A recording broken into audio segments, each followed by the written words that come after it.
नमस्कार. तर गुरुकृपामध्ये पुन्हा एकदा तुमचे सहर्ष स्वागत आहे. तर आज आपण पांढऱ्याच्या काठीचे जे महत्त्व आहे ते किरण शिंदे म्हणून आपले गुरुजी आहेत त्यांच्याकडनं ऐकणार आहोत. चला तर मग. की आदिशक्ती काठीच्या रूपात तुमच्या घरामध्ये जर नांदत राहिली तर भूत बाधा, पिशाच्य बाधा, यंत्र मंत्र तंत्र, जादू टोणे काही असो, जोपर्यंत ही वस्तू तुमच्या सानिध्यामध्ये आहे तोपर्यंत तुम्हाला कशाचीही भीती नाही. नमस्कार गुरुजी. आपलं नाव काय सांगाल पहिलं? माझं नाव किरण शिंदे. बरोबर. आपण आता आहोत गुरुकृपा गणेश गल्लीमध्ये, आपल्या सर्व रसिकांचं लाडकं दुकान, की जिथे आपण आपल्या हक्काने आणि प्रेमाने येतो आणि तिथल्या वस्तू ह्या प्रत्येक वेळेस आपल्याला आपल्या घरगुती माणसासारख्या, जसं एखाद्या माणसावर आपण विश्वास ठेवून निरागसपणे आपण ज्या वस्तू खरेदी करतो, त्याच्यामुळे हे दुकान आपल्या प्रियकर लोकांसाठी फार आणि फार रसिकांसाठी अतिशय लाभदायक आहे. आता एक गोष्ट अशी आहे की पुराणाप्रमाणे, शास्त्राप्रमाणे आपण प्रत्येकाच्या जीवनामध्ये कष्ट असतात, प्रत्येकाच्या जीवनामध्ये काहीतरी त्रास असतो. आता सर्वात मोठा त्रास असा मानला जातो की ज्याला म्हणतात की शत्रुबाधा.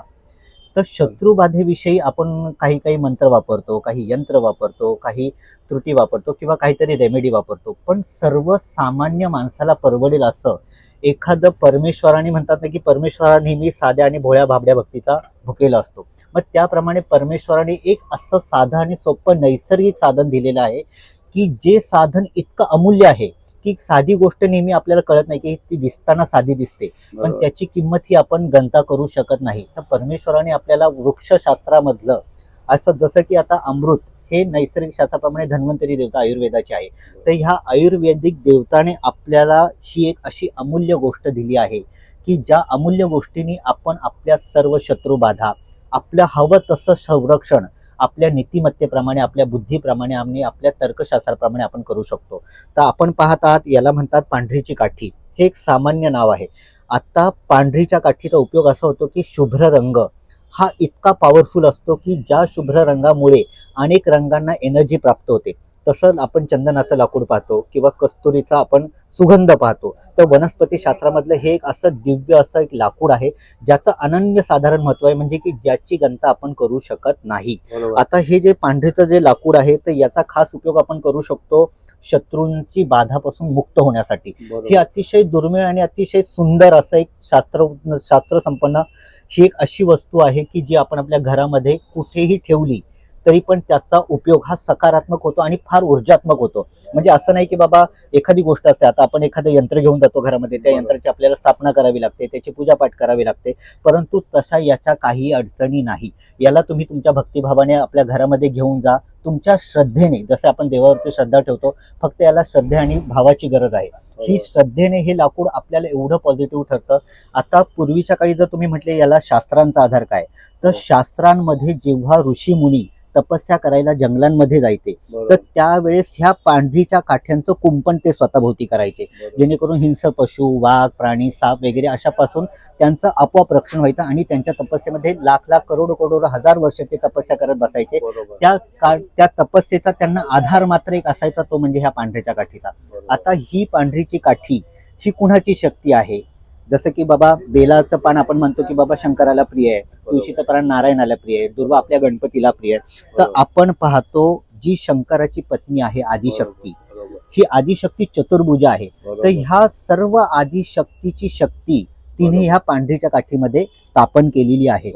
जरी मी माझ्या शिवाची अर्धांगिनी असली, जसं बिल्व फळ आणि बिल्वाचं झाड हे इतकं पॉवरफुल आहे की ते देव, दानव, दैत्य, मानव, यक्ष, गणगंधर्व सर्वांना प्रिय. तशाप्रमाणे आदिशक्तीने आपल्या खास भक्तांसाठी, खास आपल्या भोळ्या भाबड्या लोकांसाठी दिलेली एक अपरंपार शक्ती आहे, ज्या शक्तीच्या बळावर आपण आदिशक्तीची कृपा आणि तिचं संरक्षण कवच आपण घेऊ शकतो. आता जसं आपण म्हणतात की दुर्ग सप्तशती आहे, त्याच्यामध्ये एकदम अद्भुतपूर्व असे मंत्र आहेत, ज्या मंत्रांनी शत्रूंचा नाश होतो, भूत प्रेत पिशाच्य बाधांचा नाश होतो. तर ह्या काठीला तशा मंत्रांची गरज पडत नाही.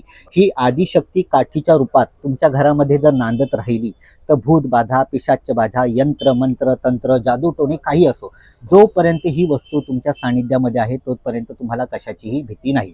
आता राहिल्याप्रमाणे ह्या वस्तूचे गुरुकृपा यांनी आपल्यासाठी हे किचन अवेलेबल केलं आहे. आता ह्या किचनचं महत्त्व काय की आता आपण पाहता की ग्रहांची दशा फिरलेली आहे किंवा पृथ्वीचं तत्व हे डोलायमान झालेलं आहे.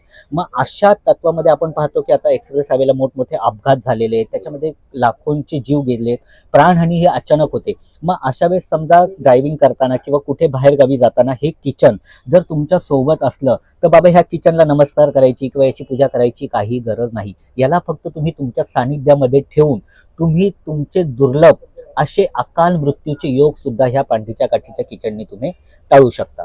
आता हे झाल्यानंतर की बाबा एखाद्या व्यक्तीला समजा आता हे ब्रेसलेट आहे, आता ह्या ब्रेसलेटमध्ये आपण त्याला टायगर स्टोन पाहतो. टायगरला मराठीमध्ये म्हणतात वाघ. आता हे वाघ कुणाचं वाहन आहे? ह्या आदिशक्तीचं वाहन आहे, बरोबर. आता ह्या आदिशक्तीच्या वाहनासोबत ही पांढरीच्या काठीचा स्टोन आणि हा ब्लॅक स्टोन, म्हणजे हे जे आहेत तर हे ब्रेसलेट एवढं एनर्जेटिक आहे की हे घातल्याने तुम्हाला शत्रू विजय, धन विजय आणि ऐश्वर विजय आणि प्रत्येक कामामध्ये यश कीर्ती देणारं असं हे साधं सोपं ब्रेसलेट आपल्याला माफक दरामध्ये आपल्या गुरुकृपाच्या घरामध्ये आपल्याला मिळेल. राहिली गोष्ट आता हे मणी.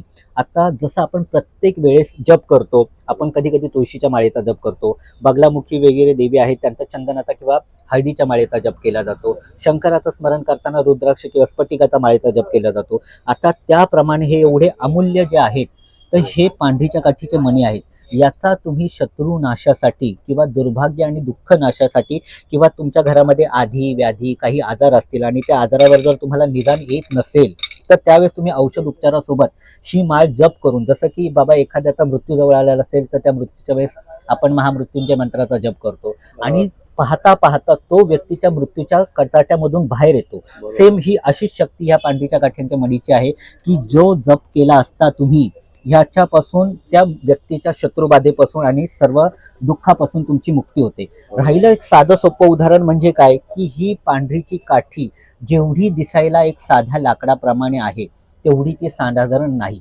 जसं रुद्राक्षाला मोल आहे की रुद्राक्ष पाण्यामध्ये टाकल्यावरती ते पाण्यामध्ये बुडतं आणि तळाला जाऊन बसतं, तशीच ही पांढरीची काठी पाण्यामध्ये बुडते. म्हणजे काय की समुद्र ही जी लक्ष्मीची वडील आहेत, आता लक्ष्मी आणि सरस्वती आणि शारदा ह्या तिघांची शक्ती या पांढरी काठीमध्ये आहे. जसं मी तुम्हाला सांगितल्याप्रमाणे दुर्गा देवीची ही शक्ती आहे, परंतु लक्ष्मीचाही वास याच्यामध्ये आहे.